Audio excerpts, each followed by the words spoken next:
हर महीने 10,000 एसआईपी चल रही है, टैक्स सेविंग भी हो रही है, म्यूचुअल फंड में पैसा जा रहा है। बस हो गया काम। रुको, क्या ये एक्चुअली सही डिसीजन है या सिर्फ एक डिफॉल्ट चॉइस है जो सब करते हैं? दूसरी साइड पे कुछ लोग जो सोचते हैं बोनस आया, एफडी मैच्योर हुई, एक बार में सब इन्वेस्ट कर दिया, अब पैसा अपने आप ग्रो करेगा। दोनों गलत नहीं है, दोनों सही भी नहीं है, क्योंकि एक स्पेसिफिक कंडीशन में लमसम ने एसआईपी से रफली 50% ज्यादा रिटर्न दिया और उसी दोनों स्ट्रैटेजीज की दूसरी कंडीशन में लमसम ने पैसा आधा कर दिया। तो इशू क्या है, स्ट्रैटेजी में या उस स्ट्रैटेजी को चूज करने के डिसीजन में? मैं हूं पुनीत नागपाल, एक सर्टिफाइड फाइनेंशियल प्लानर, और पिछले कुछ सालों में मैंने एक चीज क्लियरली ऑब्जर्व की है। लोग गलत स्ट्रैटेजी की वजह से पैसा नहीं गवाते, गलत सिचुएशन में सही स्ट्रैटेजी यूज करने की वजह से गवाते हैं। आज ये एग्जैक्ट कंफ्यूजन क्लियर करते हैं। 3 रियल सिनेरियोस, रियल नंबर्स, एक सिंपल डिसीजन फ्रेमवर्क जो कल से आप अप्लाई कर सको। तो एंड तक देखो, क्योंकि लास्ट वाला पॉइंट सबसे अंडररेटेड है। पहले 1 मिनट बेसिक्स पे बिना बोर हुए। SIP, systematic investment plan. हर महीने एक फिक्स्ड अमाउंट इन्वेस्ट करो, बस मार्केट ऊपर हो नीचे हो तुम्हारा पैसा जाता रहता है। इसका एक खास फायदा है रुपी कॉस्ट एवरेजिंग, मतलब जब मार्केट नीचे होता है तुम्हारा सेम 10,000 में ज्यादा यूनिट्स आपको मिल जाते हैं, जब मार्केट ऊपर होता है कम यूनिट्स मिलते हैं, एवरेज कॉस्ट ऑटोमेटिकली स्मूथ हो जाती है।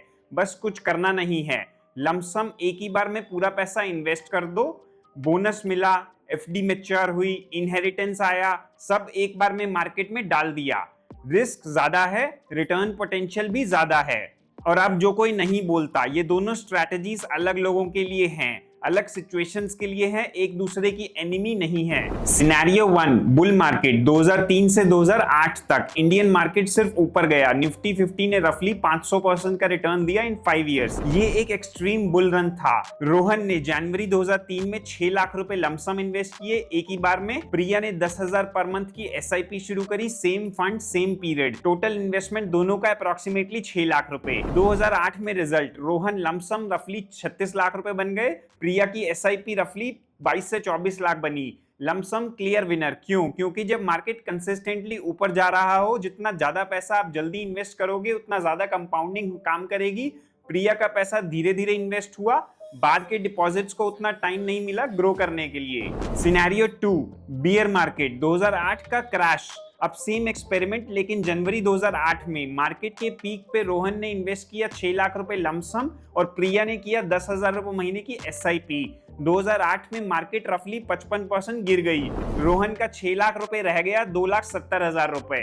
प्रिया की एसआईपी वो ऑटोमेटिकली चलती रही, मार्केट चाहे नीचे गई तो भी उसके यूनिट्स उसको मिलते रहे, बिना कुछ सोचे बिना कुछ किए। 3 साल बाद 2011 में मार्केट रिकवर हुआ। रोहन अभी ब्रेक इवन के आसपास था, प्रिया ऑलरेडी 18 से 22% के प्रॉफिट में थी। लेकिन यहाँ एक और चीज है जो नंबर्स में नहीं दिखती। रोहन ने स्क्रीन पे 3 लाख से ज्यादा का लॉस देखा। अगस्त 2008 में उसने पैसा निकाल लिया लॉस में, क्योंकि वो साइकोलॉजिकली होल्ड नहीं कर पाया। प्रिया को पता भी नहीं था एग्जैक्टली कितना ऊपर नीचे हुआ। हर महीना 10,000 ऑटोमेटिकली डेबिट होता था और वो चलने देती रही। एसआईपी का सबसे बड़ा फायदा ये इन्वेस्टर को उस वक्त बचाता है जब सबसे ज्यादा डर होता है। Scenario 3, real world decision. अब वो बात जो 15 सालों की प्रैक्टिस ने मुझे सिखाई है। लोग आते हैं, सर मेरे पास 5 लाख रुपए हैं, क्या करूं? मैं सीधा आंसर नहीं देता, पहले 4 चीजें उनसे पूछता हूं। क्या ये 5 लाख इमरजेंसी फंड के बाद बचे हैं? क्या तुम्हें ये पैसा 3 साल के अंदर चाहिए? इनकम स्टेबल है या वेरिएबल? अगर कल सुबह देखो कि 5 लाख का 2.5 लाख हो गया, तुम्हारी पहली रिएक्शन क्या होगी? अगर सब आंसर्स ठीक होते हैं तभी लमसम पे बात करते हैं, वरना एसआईपी सिंपल। क्योंकि पैसा बनाना सिर्फ रिटर्न्स की रेस नहीं है, पैसा बनाना एक ऐसी जर्नी पे रहना है जहां तुम टूट के भाग ना जाओ। एक चीज नोटिस करो, मार्केट टाइमिंग की जरूरत एसआईपी के लिए बिल्कुल नहीं है, लमसम के लिए बहुत क्रिटिकल है। वॉरेन बुफे से लेकर पीटर लिंच तक दुनिया का सबसे सक्सेसफुल इन्वेस्टर्स कहते हैं मार्केट टाइम मत करो, तो लमसम तभी करो जब स्पेसिफिक कंडीशंस सही हो। वो कंडीशंस आगे बता रहा हूं। 3 क्वेश्चन फ्रेमवर्क, अपना आंसर खुद निकालो। ये फ्रेमवर्क हर क्लाइंट के पास है, याद कर लो। क्वेश्चन 1, ये पैसा कहां से आया? अगर मंथली सेविंग से स्लोली एक्यूमुलेट हुआ है तो एसआईपी ऑलरेडी बेस्ट चॉइस था। अगर एक बार का इवेंट है, बोनस, एफडी मैच्योर, प्रॉपर्टी बिकी, गिफ्ट मिला, तब लमसम पे सोचना। क्वेश्चन 2, मार्केट अभी कहाँ है? मैं सीएफपी हूं और सीधा कह सकता हूं कि मार्केट कहां जाएगी ये कोई नहीं जानता, लेकिन एक इंडिकेटर है निफ्टी पीई रेशियो। पीई 24 से ज्यादा हो तो हिस्टोरिकली ओवर वैल्यूड जोन होता है, लमसम रिस्की होता है। पीई 16 से 18 के बीच में हो तो हिस्टोरिकली अंडर वैल्यूड जोन है, लमसम का relatively better time.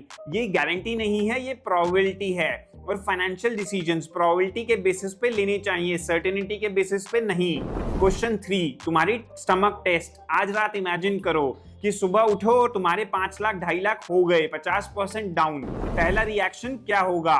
Market recover करेगा, मुझे प्रोसेस पे ट्रस्ट है, तो लमसम कंसिडर कर सकते हो। निकालता हूं अभी, तो एसआईपी करो प्लीज। कोई जजमेंट नहीं, रिस्क टॉलरेंस एक पर्सनल ट्रेट है, कैरेक्टर फ्लॉ नहीं। हाइब्रिड स्ट्रैटेजी सबसे अंडररेटेड ऑप्शन, और अब वो स्ट्रैटेजी बता रहा हूं जो ना वीडियोस में बात होती है और ना आर्टिकल्स में, लेकिन जो मैं पर्सनली रिकमेंड करता हूं जब भी बड़ी अमाउंट आती है।